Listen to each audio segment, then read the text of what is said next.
ഒരുമിച്ച് ഉറക്കെ വായിക്കാം. 1 പത്രോസ് 3:13.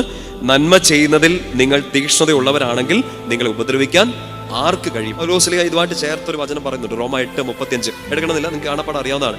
ദൈവം നമ്മുടെ പക്ഷത്തെങ്കിൽ ആര് നമുക്ക് എതിര് നിൽക്കും? പത്രോസ്ലീഹ മറ്റൊരു വാക്കുകൾ ഉപയോഗിച്ചുകൊണ്ട് പറയാണ്, നന്മ ചെയ്യുന്നതിൽ നിങ്ങൾ തീക്ഷ്ണതയുള്ളവരാണെങ്കിൽ നിങ്ങളെ ഉപദ്രവിക്കാൻ ആർക്ക് പറ്റും? പ്രിയപ്പെട്ട സഹോദരങ്ങളെ, നമുക്ക് ഈ ഒരു സഹനത്തിന്റെ സിറ്റുവേഷനിൽ നമ്മൾ ചിലപ്പോൾ തോറ്റു നിൽക്കുന്ന ഒരു സമയത്ത്, നമുക്ക് ഒരു ഉത്തരവും കിട്ടാത്തൊരു സമയത്ത് ഉറപ്പുവരുത്തേണ്ട ഒരു കാര്യമാണ് നന്മ ചെയ്തുകൊണ്ടിരിക്കുക. ചെയ്യുന്ന നന്മ തുടരുക. ചിലപ്പോൾ നിങ്ങൾ നന്മ ചെയ്ത ആ നന്മ നിങ്ങൾ കൊടുത്ത ആളുകളായിരിക്കും ഏറ്റവും വേദനിപ്പിച്ചുകൊണ്ടിരിക്കുന്നത്.